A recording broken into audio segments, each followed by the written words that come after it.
is to construct a grammar of English. That's what we're going to be doing that together as if it were from scratch. Obviously, it's not from scratch, right? We're following a particular model, but we're going to do it as if it were and question things as we go along and try to justify them at the same time.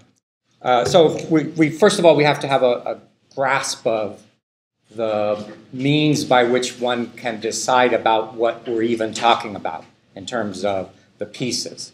So we have words, and we assume that they belong to different categories. It's the same assumption that everyone makes. If you're in an elementary school classroom where English is being taught, or a high school classroom, they make you learn the difference between what?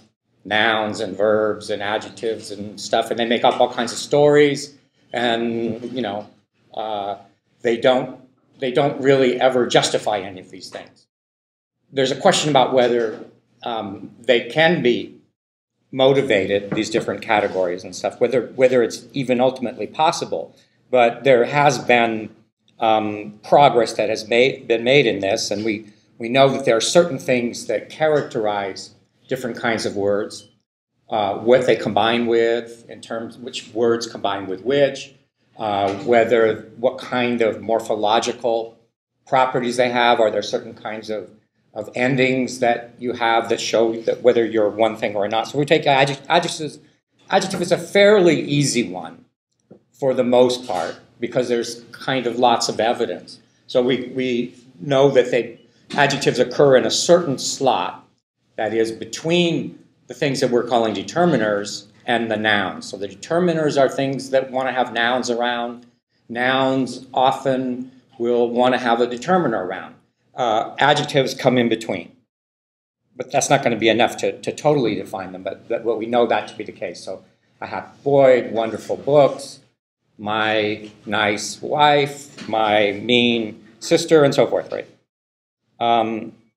So we have a kind of, we start with an idea that adjectives have some kind of meaning. They attribute something. They're attributive. They tell you something about the quality or substance out of which the thing the noun designates is made. Things like that sort of thing in general. So we take that as being the kind of thing that we use as prototypical for the category, and we see what kind of properties that they then have. So they designate a quality or attribute.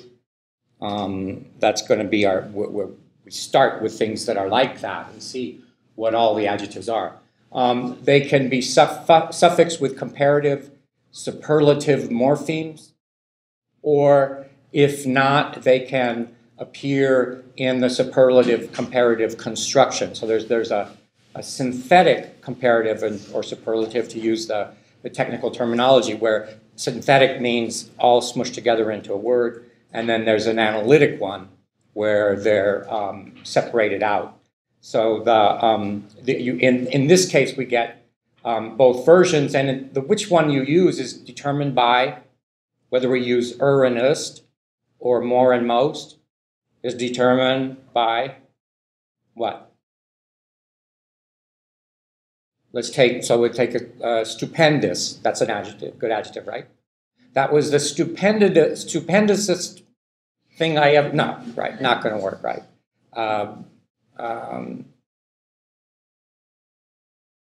Ugly.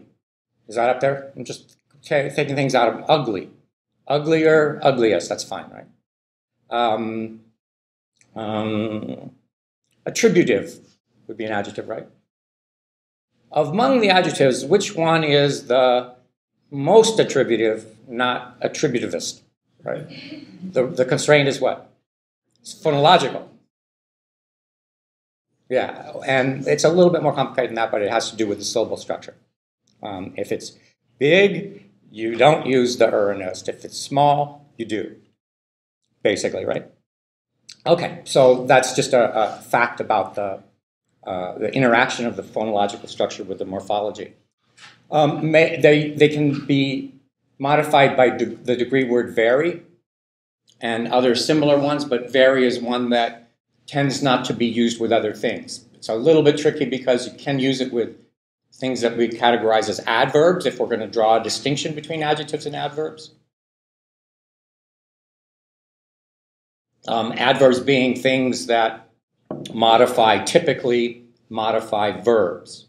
Adjectives are the same kind of thing. They give you attributes or properties or characteristics, but they go with nouns. So adjectives and adverbs are in some sense in the same category of things, but they're distinguished as different by virtue of what they combine with. It's a little bit more complicated than that, but very, very strong people, very quickly, that's fine. That was a very big result. That was, and so forth. Right? You could use it with adjectives all over the place, but you wouldn't say things like, I very run. And these are things that will differ from language to language. There are some languages that have words just like this, but they go fine with verbs. Not a problem at all. In English, you have to say, I very much like that, or I ran quickly, or I ran a lot. A lot will go with verbs. That's fine to give you the same effect. But so these words that all kind of have the same effect of intensifying, different ones of those will combine with different possible categories. Now, very can go with nouns, like you'd say, the very same person is sitting over there in that seat. In which case, yeah, it's the same word, but it has clearly a different meaning, right? It doesn't mean, well, probably because it's going with a noun, but it means the exact same or something like that, right? So we bear that in mind, right? When we get very and it's not meaning the exact same, then it's going with an adjective or an adverb. This is kind of the strangest one in some sense, that it can appear in a slot all alone, following verbs of perception, like seems and looks, and in this kind of construction. So this, that, where X can be any noun phrase, seems, and then we put only one word to stand after it, that's going to always be an adjective. There's no other possibility. Well, in general, so you can get things like, you can get things like, she seems happy. That's fine, right? If we try to put something else in there, like queen or something like that, she seems queen. No good. But we can fix that, but we have to do something else, right? We can say she seems like a queen. You have to put like a in front of there in order to get that to happen. It looks like a good thing. It looks good, right? So whether or not if you can stand alone is the key thing. It's not that you can go in there somewhere after seems, but you can, and then you can make adjectives. Adjectives are those things that get turned into adverbs by Lee. And there's a regular relationship there. You can't always do it. So if you're looking and say, well, is this an adjective or not? You're going to want to look to see how all of the evidence stacks up. Maybe Lee won't work with you, but you're still an adjective, right? And so that's the basic idea. We bring evidence to bear on the question of what categories we're looking at. So the big stone fireplace was built by those tall men. Here we have a structure like this as a first start. Those tall men with a determiner, tall and men, where we can see that we've got lots of evidence, right, like for this, right? It was built by those very tall men. It was built by the tallest men. We have a superlative can go on there. And notice that we're keeping the structure the same, but we're using the evidence. Those men, here we have to take it outside of the structure just to see, here we're just really seeing, is it even an adjective ever in some way, right? And that's fine. These men seem tall with the same meaning, and it goes in that structure just fine. I guess I changed the sentence here that I'm going to actually look at, but it's the same structure. So this strong metal fence, we look at this and we get this very strong metal fence. That's fine. Strong is an adjective. The strongest metal fence, good. The metal fence seems strong. That's fine. This strong, very metal fence. Is that good? Strong, very metal fence. The strong metallist fence. No, that's absolutely horrible, right? The strong fence seems metal.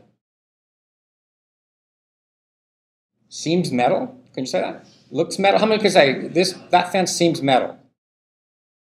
It's weird, right? You have to because you could say looks metallic or something like that. You could change it into, you could give it its adjective form by adding another suffix there or whatever, right?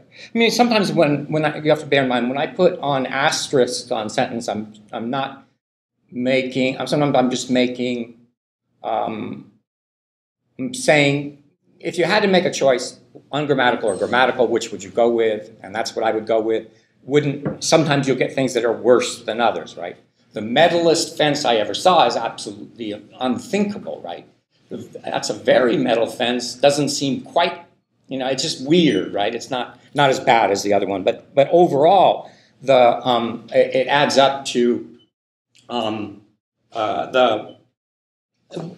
if we add it up, metal doesn't really have lots of adjective-like properties. Another thing that we notice about these is that adjectives in general, amongst each other, they can be put in different orders. Although there's a proviso about that, we often prefer one order over the other, based on the general kind of meaning that you are. So whether you're a color adjective or a size adjective, or whatever, you would be preferable in one order or another. But it's fine to say, for example, big, tall, handsome man, big, handsome, tall man. It's okay, right? Tall, big, handsome men would work, right? I mean, it wouldn't be the preferred order, but all of those seem to be perfectly okay. If we take these things like metal, so what I'm contrasting here is prototypical adjectives and nouns that are generally considered to be possibly adjectives when they're used in an adjective-like way. So if I say that's a metal fence, I'm saying the fence has the property of being made of the substance metal. And that's something that we do all over the place. A brick wall, a stone fireplace. In some cases, we take the substance word, the mass noun, and add an ending to it. So you wouldn't really usually say a wood fence, although you could, right? You would say instead what? A wooden fence, because there's a rule that says take that and turn it into an adjective like that. So we can call those nominal modifiers of nouns. Okay? They're the modifiers of nouns that are made from mass nouns, nouns that designate substances, physical substances. What we observe is that nominal modifiers almost always might not be a complete constraint, but there's a strong preference to put them after the adjectives. So it would be a big, ugly metal fence is fine, but metal, ugly, big fence is way worse than any of the other the adjective switching things, right? So what that suggests is that we might have something here in the case of metal fence, an ugly metal fence, that metal might not be an adjective, right? It doesn't behave like one. It doesn't have any of the typical properties other than going before a noun and modifying it in the same way that an adjective does, right? So there's something that it has in common, but it's a different class in lots of respects. So one might say then that, and this is a hypothesis, that we have to recognize different kinds of different categories of noun modifiers. And I'm going to start here with that we have nouns can be modifiers of nouns, right? What's wrong with that? We know that fence can be a noun. We know that it, or metal can be a noun. We know that it's keeping its noun meaning when it goes here. Metal designates a substance with certain properties. If I say metal fence, the meaning of metal hasn't changed at all. It's only stuck up here in this structure. So there's nothing, that's a reasonable way of looking at it. But here we have then, if we take it to be that every phrase is built around a word of the same category, the problem here would only be that you've got two nouns here, right? But, you know, big deal. You say that there could be some way of marking one as being the head. In fact, what you could say is that the rightmost one is going to be the head in these kinds of constructions, which would be true, right? The rightmost, whenever you put two nouns together like this, where one of them has an adjective-like property, the right one is always going to be the one that's the main one, the one that determines the overall syntactic character of the phrase, whether it's plural or not, is going to be determined by the final one. So in fact, you almost never get one of these modifying nouns being in the plural form. It's very hard to do that. You can do it in some cases, but it's rare. You get, whenever there's a singular or plural, it's on the rightmost thing. Okay, so then we have to, we should, this is, I'm going through this because it's not often done. Most textbooks of syntax would not tell you about this stuff because they don't want to deal with it. It's hard stuff, right? They want it to be the case that there's only determiners and adjectives and nouns. And there's the head noun and so forth. And so what some people have done is to say, well, if you have metal fence, what you have, in fact, is a compound. And then what they do is they say, anytime you have two nouns next to each other, it's a compound.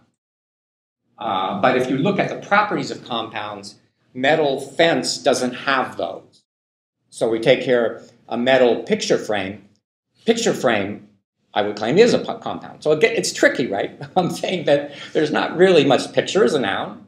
Frame is a noun. We put them together. We get something that has the two of them together. But I would claim that picture frame is a compound. It's something that you should look up in the dictionary.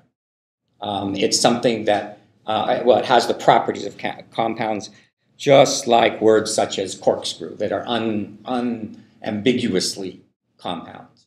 Corkscrew, cowboy, dragonfly, webworm, all of these kinds of things.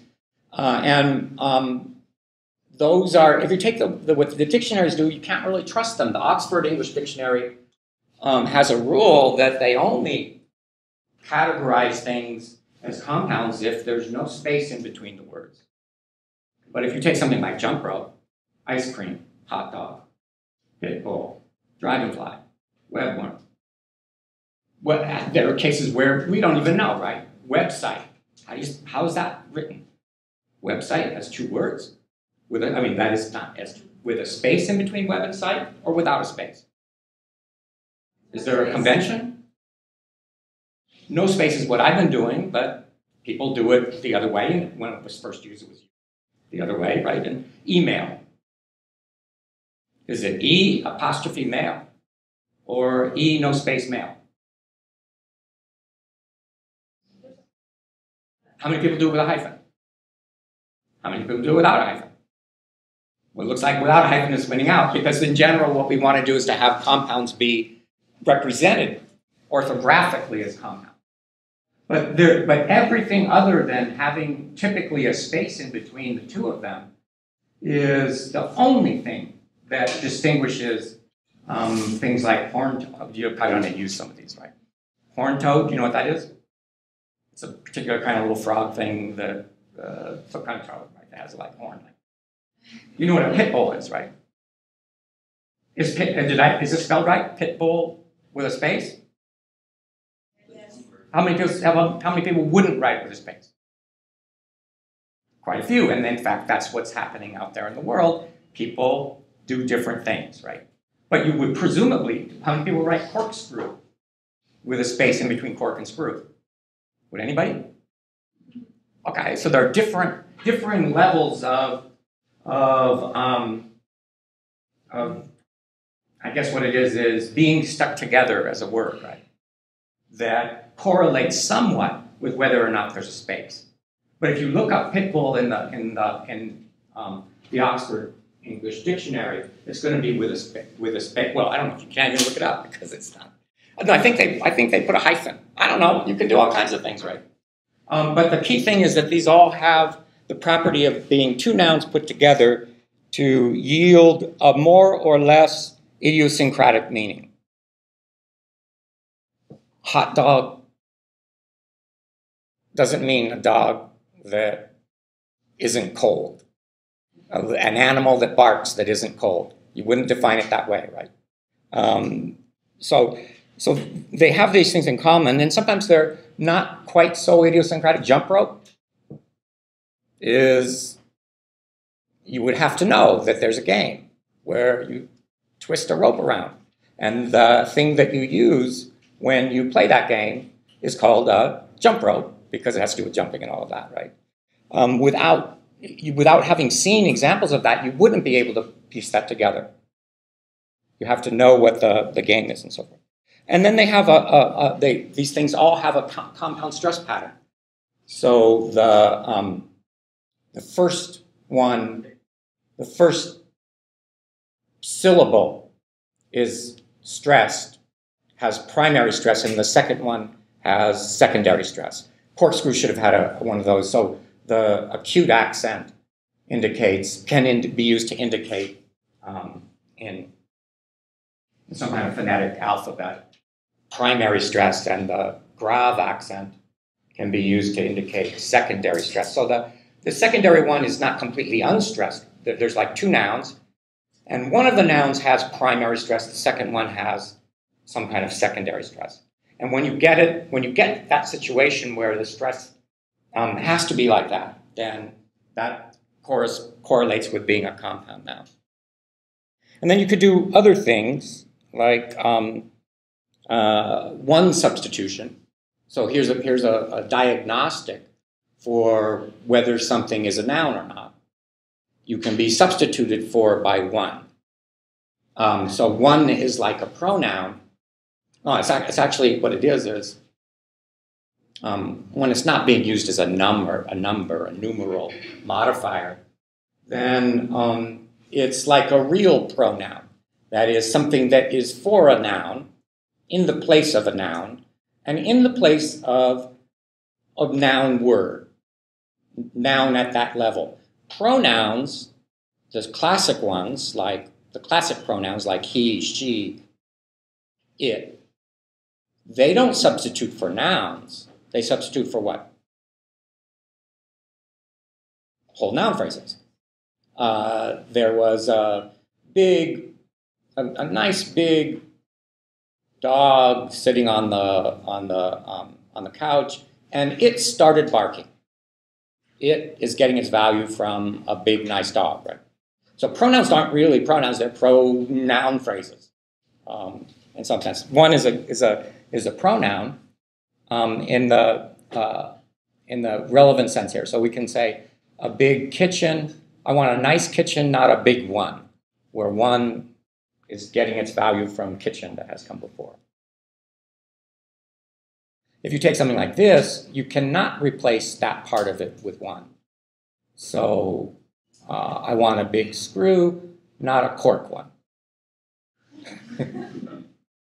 Not possible, right? Corkscrew is itself the noun. If one is going to be referring to anything, it has to be the whole one.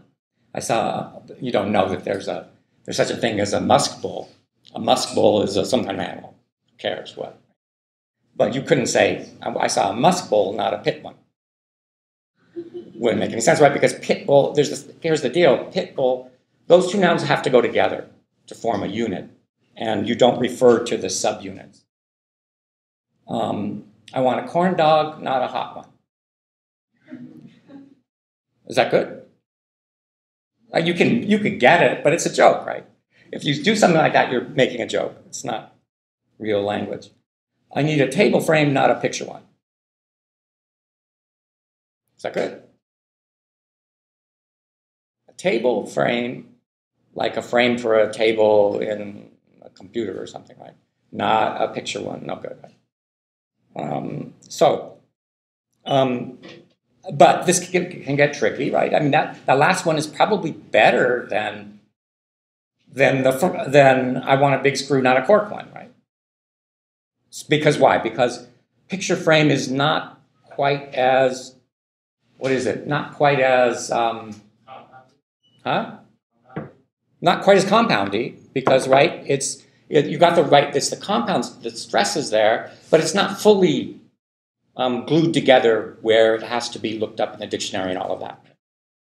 So you get things that are more or less compoundy, but we could say that picture frame would be not very much so. A metal door, on the other hand, doesn't have compound properties. It's completely predictable. The meaning can be made up from, I've got a noun, I've got another one next to it that describes a substance. The two of them together mean thing of that kind made of that substance. It's a completely predictable thing. And you don't get compound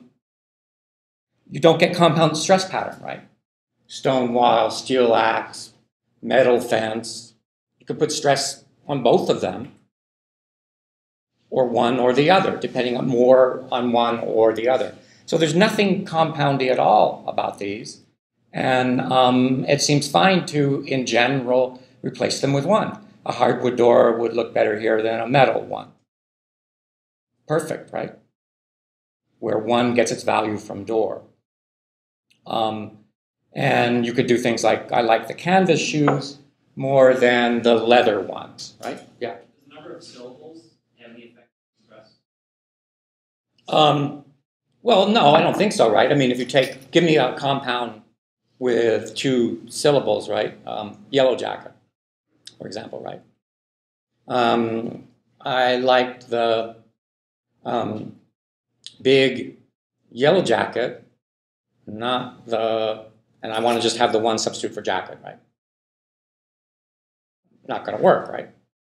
I mean, I can't even think of a plausible thing that you could use there, right? But I don't think it has any effect at all, right?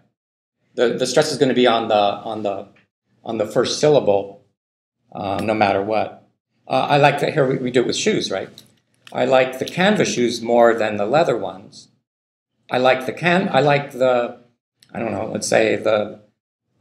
black shoes more than the tennis ones. Is that good? No, because tennis shoes is a compound. It has compound stress. It has, right, and it has 2 syllables, right? So it's not the syllabic structure that's going to give you this. So there you have some evidence that can bear on the question of the internal structure of the noun phrase, and we want to have in some way the possibility of both noun-noun compounds and nouns that function as modifiers of nouns.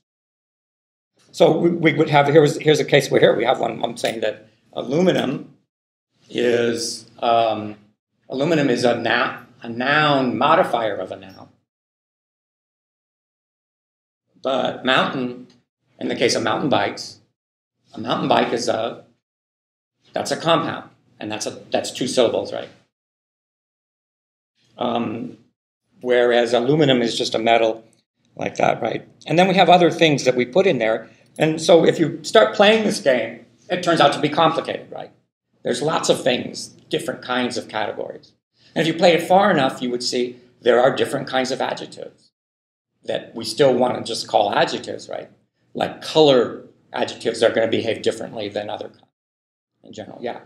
You generalize this to say that there's a test of literalness. It's literally an aluminum bike. So now you could do that. I mean, that's kind of what I'm saying, where the meaning is not. That's a good one. The meaning is not entirely compositional.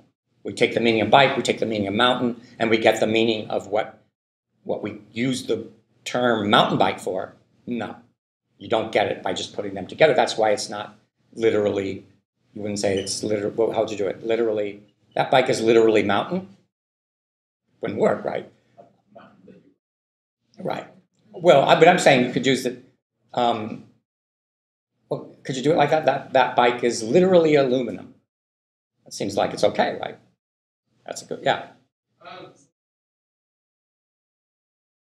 Just notice corkscrew is a very specific screw, whereas Right. structure frame is Right. specific. So that's Many less. different- It's less It compounded. doesn't conjure up a. A picture. Well, it has to be a specific kind of It has to thing. be a square. Yeah. But the And, well, it doesn't be qualities are square. much less- It has to be something that holds pictures, right? So it's kind of compositional. It's Yeah. much more so. And that's why it's only slightly. Yeah, that's right. That's right. So another way of doing all of this would be to dispense with all of these categories and just go with meaning frames and so forth, right? And so the things, and that's probably what's really going on, right? But that's really hard because then you can't. If you do that, then you're never able to give frames for sentence structure, right? Because in order to give some kind of schema, a general schema for things, you have to assume that there are categories of things that are different, and you have to put everything in some category, right? If we look at these other words, we can get things like these three very nice bikes. That's fine, right? Nice, we know, is an adjective, right? I guess these very three nice bikes. Is that any good? So three doesn't seem to be very adjective-like. These three nicest bikes, or the three nicest bikes, right? That's fine.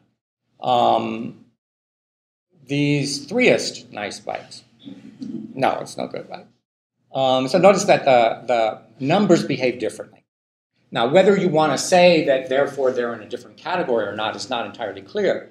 You could do other things. You could say that since numbers are not, don't have meanings that have to do with gradable properties, properties that can be, where there can be more or less of something, right? And adjectives typically have that. You could do it that way.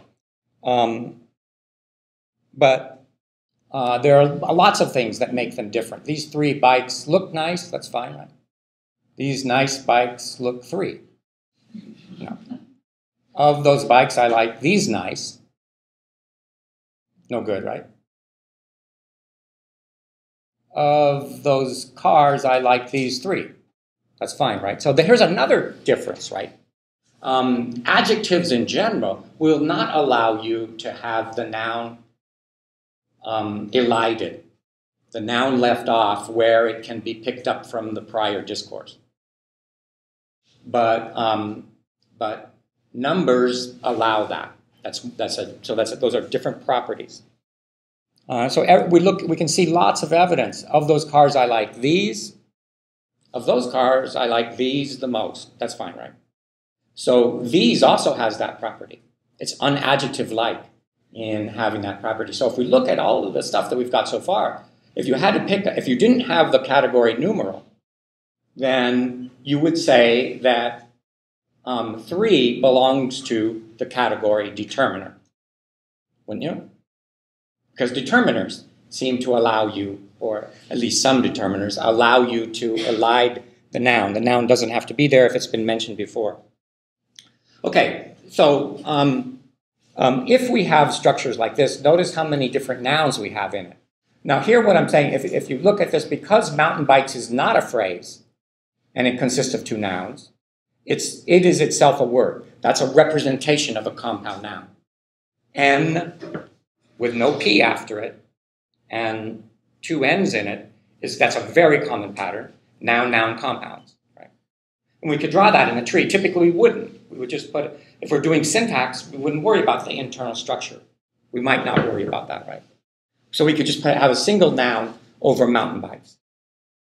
But there's no harm in representing everything. We can have, the way that this theory would do the internal structure of words is that it would use tree structures just like this, same exact way. And then you might have things, you could have different versions of this. You would have the mountain bikes, the top end would be maybe N0, if there's one way of doing it. And then mountain and bikes would be N-1. And the whole noun phrase would be N1. So you could use a numerical system for giving them different values of, in a hierarchy of phrasiness. But in any case, what you want to say is that there's some kind of principle that governs these. And this has been called the head feature principle in some theories. This terminology comes from an offshoot of transformational grammar known as head-driven phrase structure grammar. Phrase structure means I've got this kind of stuff. And there's a general principle that is said to hold of languages in general, that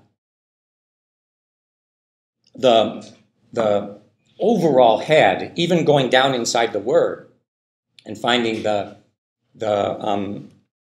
lower level nouns, holds. So it's bikes here that's going to give the whole noun its character, the inflectional properties that it has.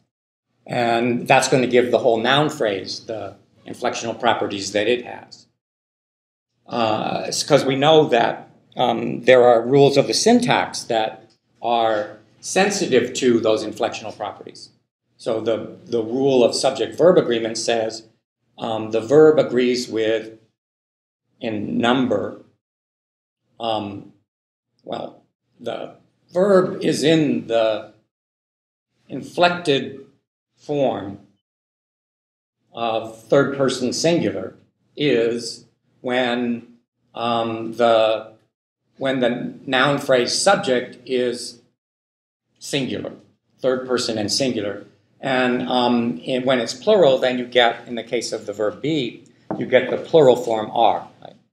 So the singular or plural stuff where the inflection shows up on the head noun is what determines the form of the verb in the syntax, right? So subject-verb agreement is sensitive to some kind of acknowledgement of the head feature principle. Okay, we could say that there are different classes of noun modifiers. Really, I'm not saying that this is what we're going to do, right? Ultimately, but we're starting into the domain of looking at the internal structure of NPs and building a descriptive model for them. And so you could say that there are these different subclasses, and then but if you go and you look in the Oxford English Dictionary, it's going to say metal is noun and adjective. Why does it say noun and adjective? Because you can say a metal fence, and the Oxford English Dictionary will, for everything that comes, every word thing that comes before a noun and modifies it, the Oxford English Dictionary says those are all adjectives. Doesn't draw a distinction among them. So therefore, because and if you go and you look at the evidence, they say there's lots of, if you look at the whole dictionary entry, there's a bunch of stuff about metal and what different kinds of things it can mean. And there's a listing at the end of compounds. And there's, and then it says, so there's a bunch of stuff about adjective. Then when it comes to noun, it says used attributively, which means nothing other than comes before another noun, and it gives no meaning whatsoever. It lists cases like we've just looked at. Metal fence, metal plate, and things like that. Okay, so, and then if you go and you look at nice, it's going to be an adjective and an adverb. Why does it say adverb? There's only, again, it's only one really small case where you can say things like, I don't know, they said things like, you can do this, right? She really dresses nice. Not too bad, but it just gave a few cases like that. And it said, well, that's kind of not much in fashion anymore, but we'll list it here anyway, right? So, and then we look at 3, it says adjective and noun. Why does it say noun? Because you can say things like 3 is a small number, or something like that, right? Well, that's the only thing there. It's got to be a noun. Right? That's it. They don't use anything other than that. And why can it be an adjective? Because it can come before a noun. 3, the 3 blind mice. 3 is an adjective, blind is a mice, and the. I don't know what they say about the. That they probably don't call it an adjective. But they do call it for these. These is these pronoun and adjective, right? And it's a pronoun when? When there's no noun after it. And it's an adjective when? Every other case. End of story. There's no other. So that's a possible categorization of things. You could say, well, there are these noun modifiers. You'd still have to, if you were going to take that stance, you could say, there are things that belong to the category and mod, noun modifier, right? And among those, there are subclasses, because we know that they behave in different ways. Okay, let's look at a classic problem that people have taken different stances on.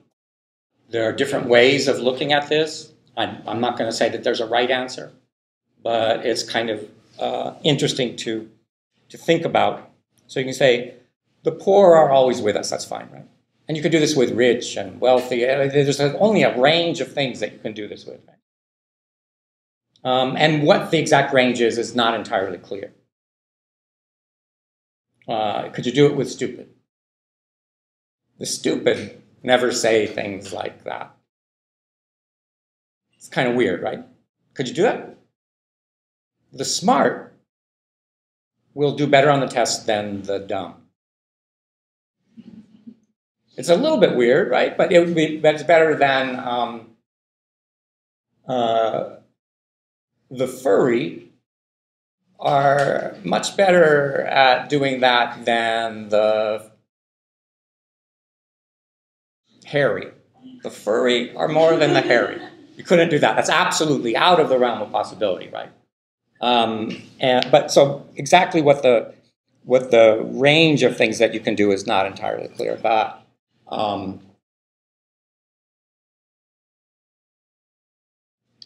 you could say that you have a structure like this, where poor is a noun, right? That's one possibility, right? Is that the only possibility? Well, how many people would do this if I said, well, we can say the poor are always, only the young. Can you say that? Only the young will survive? That's fine, right? The venerable, of course, is fine, because that's what else. That's the only case you ever use venerable, right? I guess, right? Okay, but would you say it's like this? Or like that?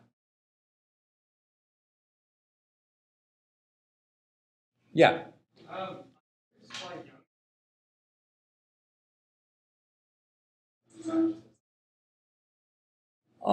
Like where? Younger and elder? The elders? The young, old. It's the nouns that the quality. So that you could say things like our elders. Is that what you're talking about? Or elders doesn't work as well. The youth? Youth. Why do you Youth is not an adjective, right? It's clearly a noun, right? Yeah, exactly. But it means exactly. Yeah, so, yeah, why wouldn't you just use the youth? Is that what you're asking? Yeah. Because, I don't know. Maybe you would, right? But you could use it this way, couldn't you? Yeah, so oftentimes what we'll get is that there will be a kind of, there's a thing that's sometimes called the blocking principle that kicks in.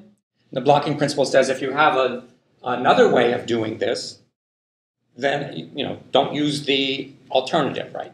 So, for example, here's a case where that would be put in place. In general, you can take nouns and turn them into verbs. It's almost like that. The default is give me any noun, I can make a verb out of it. So you can take bag, and you have bag is a thing you put things in, and the person in the grocery store that puts stuff in the bags it, right? turn into a verb that happens all over the place. Dust. Dust is the stuff that falls down all over the place, right, and gets mixed, a mess on the floor and so forth. And when you get rid of it, remove it from the room, you dust, right? I.e. dust. You need to dust today because there's too much dust.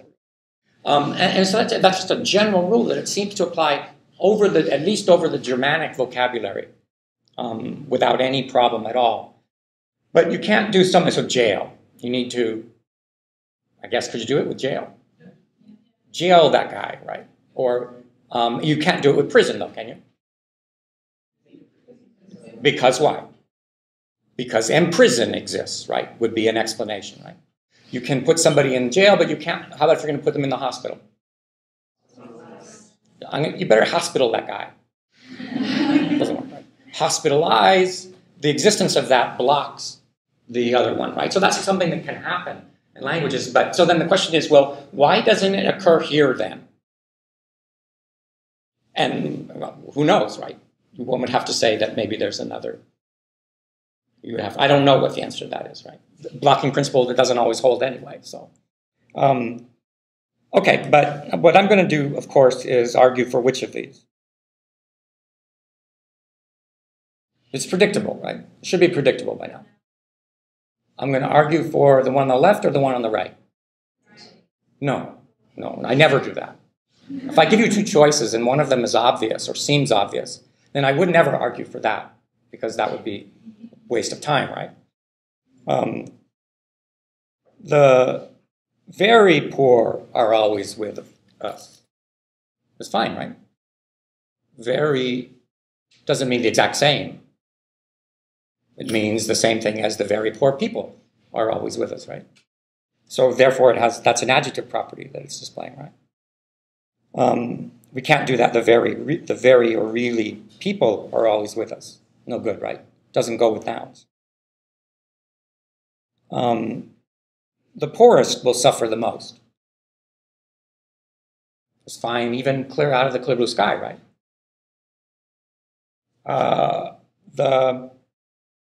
The peopleist will suffer the most. No, absolutely impossible, right? Nouns don't do this. Adjectives only do it. And so the evidence, it's not easy to bring lots of evidence to bear on this, but the evidence that can be brought to bear suggests that we actually have an adjective there. Poor behaves like an adjective. So then we've got a problem with if we have the feature, if we have another way of looking at it, I guess I didn't really put that up already. We can have what the meaning of this is the poor people, right? It cannot mean anything else. That's why it sort of works good with poor and doesn't work with hairy and furry, because hairy and furry bring to mind animals rather than people. Yeah. I don't know if it's related or, but the modified clause. Right. So, say the poor who I passed on. Right. Yeah, actually that would be good evidence, right? Poor, if poor were a noun, well, I'm not sure that it really bears on this because, well, I guess that would give you an argument for the one on the left, right? Adjectives can't be modified by relative clauses, I guess, right? Or what? Did you have some other explanation in mind? Well, there's also say the poor are always Right. a very general, almost. Right. So therefore, it wouldn't make sense to have a relative clause modifying it because you've already specified it all, and the relative clause would be coming in to tell you which among that general class is, and that doesn't make any sense, right? Or it doesn't actually say the poor who are always with us will suffer. You can say the poor Right. who Right. are always with us. You can't, but can't you do it both ways? I think you can do it. I think you can do it both ways. Among the poor the poor who are always the poor who are taken care of, right? If you're thinking, I'm not sure that you can't die. That first relative clause, yeah, but I'm not sure that that's actually true, right? In which case, we have an argument, actually, if it turns out to be true, I haven't really looked at this, you would have an argument for a structure like that on the right, where people is really there, but it's just invisible, yeah. Well, you can also think about it how before, like young Mhm. people, Right. wealthy people, it's the mental association after the word, Right. so you can just drop it in. Right.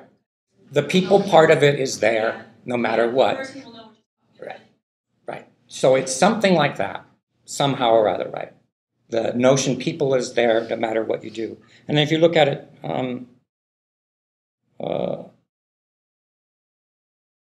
there's some more evidence. What did I just do? I can't remember what it. Of the people in this room, I would choose these three to be on the team. Is that okay? But can you put ones there? Because why? Because the deal is that if you've got a non-adjective noun modifier, and there can be, in general, and there can be ellipsis, you do not put ones. One and nothing, one and zero, one and a gap are, for the most part, not always, but for the most part, they're in complementary distribution. And there is some kind of generalization about that. So three works there, but of the people in this room, I would choose the poor. This actually, Dan, this is kind of what you were saying, right? I don't think you could say this, right? Of the people in these rooms, I would choose the poor to be on the team. No, because if you say the poor, you mean the masses that are poor, right? It would refer to the ones in the room, right? So, again, that's evidence that poor here is not a noun in and of itself, right? That's something more is there. It's that people, general, mass thing that has to be there.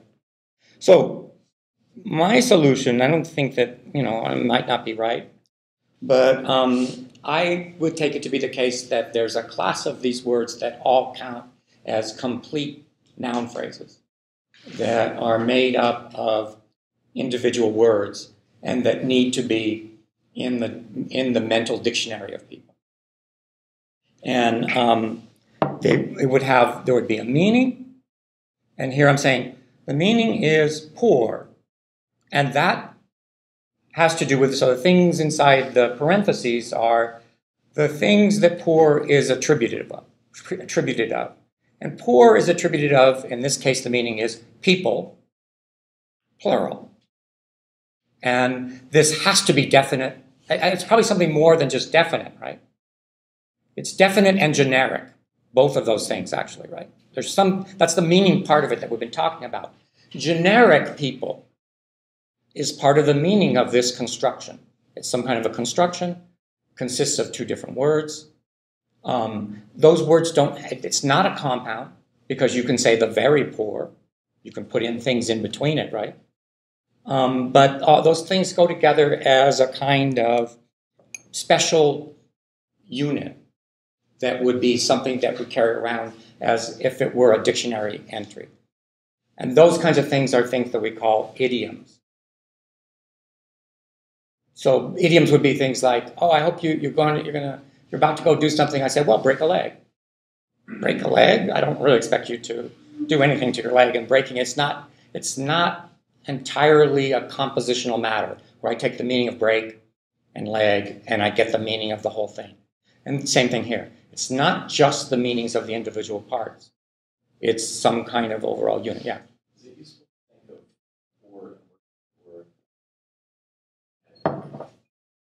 of So the empty head would, that's what I'm saying, right?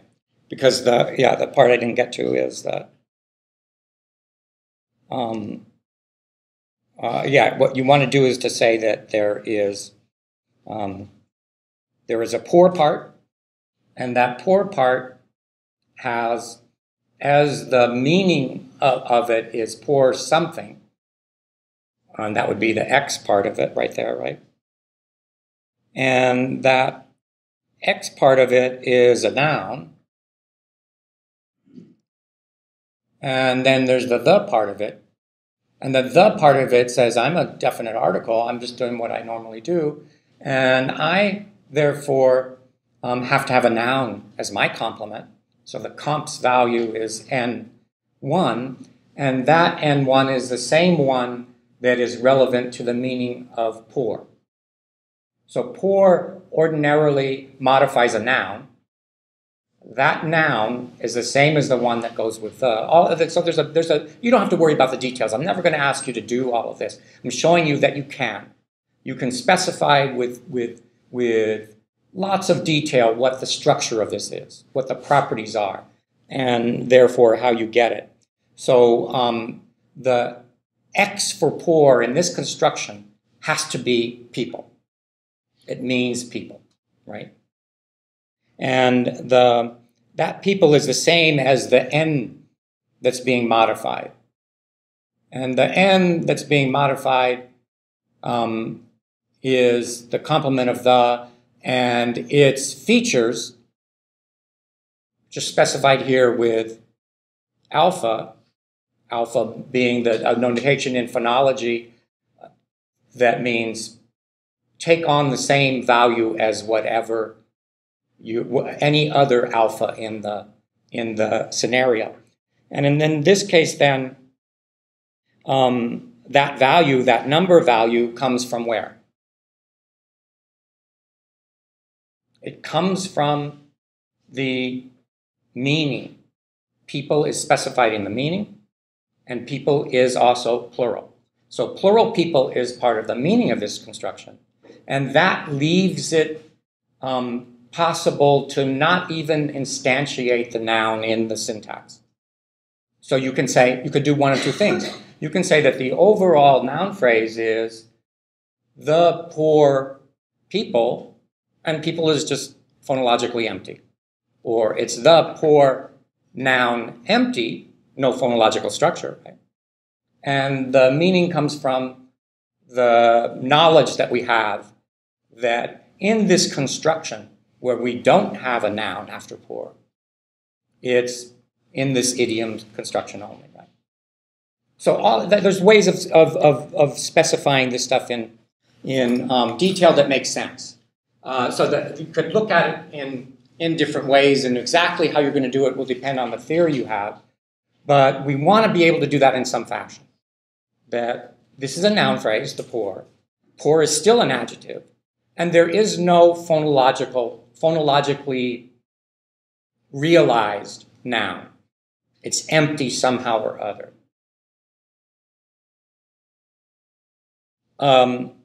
Okay. If we look at nouns, they complete an MP with a determiner alone, the part that goes with them, the book, my wife, some folks, some, I'm going to say that some and the and my and all of those things are in the same category of determiner. Those things that can start out a noun phrase and that have noun complements. And they also can be things that are, the prototypical one is a thing. The most prototypical one is thing, right? They're modified by an adjective, not by adverbs or degree words like really or anything like that. If they're non-count or plural, if they're mass nouns or plural, then they can be modified by words such as lots of. There was lots of air in the tank. Hella. Perfect one, right? Hella only goes with nouns that, but hella doesn't go just with nouns, right? Hella goes with lots of different things, right? So there was hella air in the tank. There was hella beer at the party, right? There were there were hella people at the party. That's fine. All of those, lots of hella, they have the same distribution, except they're different in that hella can also go with verbs and lots of can't. So I hella like that movie. It's fine, right? I went to Tahoe last week and it was like hella snow. It's hella raining. Huh? What's that? Yeah, adjectives and adverbs, verbs. Hella goes with almost everything. So really it's defined by what it doesn't go with. And what it doesn't go with is singular count nouns. Doesn't go with those, right? Lotsa doesn't go with verbs, right? Lotsa liked that movie. No. It was like lots of raining in town. No, doesn't work, right? Lotsa only goes with, actually it doesn't even go with adverbs, does it? Lotsa? Lotsa has to have a noun. And the noun has to be of the kind that it's not a singular count noun. Okay, they usually have a plural form, nouns, like other things, although determiners also do. Some of them do, like the demonstrative determiners have plural forms. If you look in the syntax, you can define nouns as being those things that cannot themselves have a noun phrase as their complement. Verbs can have a noun phrase as their complement, right? I liked the movie. The movie is the complement of liked. It's a noun phrase. Prepositions can have noun phrase complements, right? I did that at the store. Nouns, on the other hand, can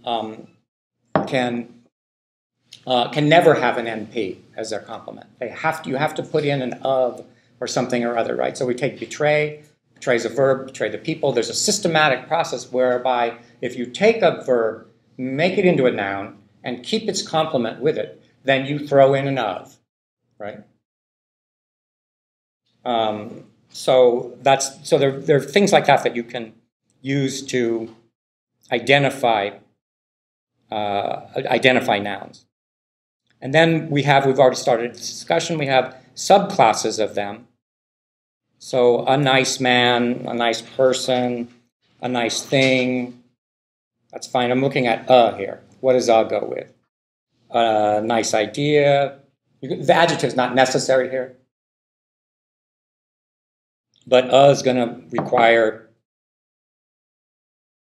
a singular count noun, right? Not plural, not mass noun, not a stuff. It's no good, right? Stuff is the perfect mass noun. And then hella works like we already said, right? A hella man? No good. Not with a singular count noun, but with any other kind of noun. Plural, singular, plural or mass. And then you have words like these. So there are different classes of these things, right? So these, and they have different constraints in terms of they tell us what are the important categories. These nice man, no. Person, no. These nice money, no. So what these cares about is plurality. These wants to have a plural noun with it, right? So we have the different plural here with you need a singular count noun, and then the weird one actually for which there is no word, right? We don't have a word for this other category, do we?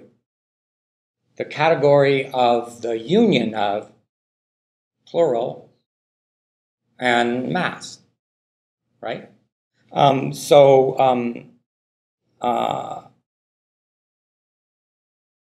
We can account for this with the feature structures. If we have full feature structures, we can say that the things that matter in this are for these we'd say it has a phonological structure. It's of category D.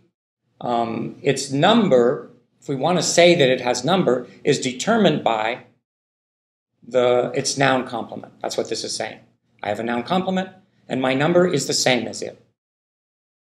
And,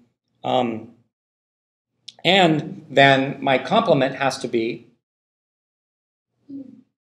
a noun, and it must be plural. So I'm both plural, and my complement is plural, is what this is saying.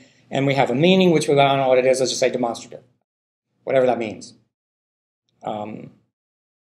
Probably not definable, something that occurs in all languages. And then we have men, and it would have a feature like this. What I'm going to claim is minus bounded. So singular count nouns would be bounded entities. They have clear boundaries.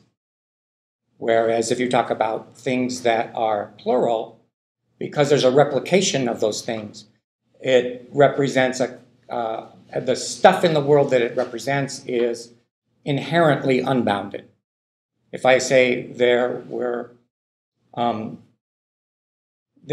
children there, the children, the concept that I'm thinking of is replication of things that can spill out over any kind of container. If I say there was a child, then I'm representing something in the world that is a unit of some kind and is not spreadable in some sense, right? That doesn't overflow, that doesn't go outside of the container. The container is part of that unit. So let's say that there's a feature like that, because you have to do something in order to capture the generalization. So we have things that are bounded and unbounded, and those things that are plural are inherently not bounded, right? That's the nature of their stuff. And then if we have stuff, then again, it is also, it happens to have number singular, but it is unbounded in the sense that I was talking about, right? So and there's a sense in which plural and mass nouns have something in common. They can fill something up and overflow. A boy cannot fill something. Boy, as a singular thing, doesn't fill up and overflow. Rock can or can't, right? Because I can think of rock in two different ways. I can think of it as a unit, the substance of which is the stuff that we call rock, right? So rock can be a mass noun or a count noun, right? For which reason you can get these rocks, where you're talking about an iteration of individual units composed of that substance. So that's something to be aware of, right? We can do that with lots of things. So take the notion beer. Beer can be unbounded mass noun, right? Or singular count noun. And therefore, because it's a singular count noun, it can also be plural. But each of those things is going to give me a slightly different conception, right? If I said I went to the bar and bought a beer, then it means what? A single serving of the substance that we call beer, right? And then if I drank too many, then I would say you had too many. Somebody would say you had too many beers, because I can pluralize it because I'm using the singular count. But then I can also say that they poured beer all over the counter and so forth, right? Where that's the mass noun, unbounded conception, right? Those are the things that we have, the things that we're working with, and our grammar is sensitive to those. So we then take Hella, and Hella's going to have a meaning that will mean, let's say that it has, it's hard to say exactly what it is, but here's just making up a story here. Hella has to do with a region on a scale of amount. Where on the region of that scale of amount are you talking about when you use Hella? You're talking about somewhere high on that scale, right? Hella designates that sort of a thing. So there's some kind of meaning. Hard to really specify completely straightforward, but it goes with men because what? Because men is minus bounded, and Hella wants a minus bounded noun. It wants something that is plural or mass, right? Something that can grow and shrink and overflow and stuff like that. And it can go with stuff because Stuff is a thing of category noun. It happens to be of number singular, unlike men, which is number plural. But what they share is the unboundedness in the meaning, right? So stuff is, because if you think about it, stuff and thing don't mean anything different at all, do they? Thing is the singular count noun version of whatever thing means, and stuff is the, right? Can you think of another, is there a plausible definition of stuff? It's the same concept, right? But it's, in this case, we just happen to have two different words to name the same entity or the same concept in the world. And then we can't use this with thing, because that would be a singular count noun plus bounded and so forth.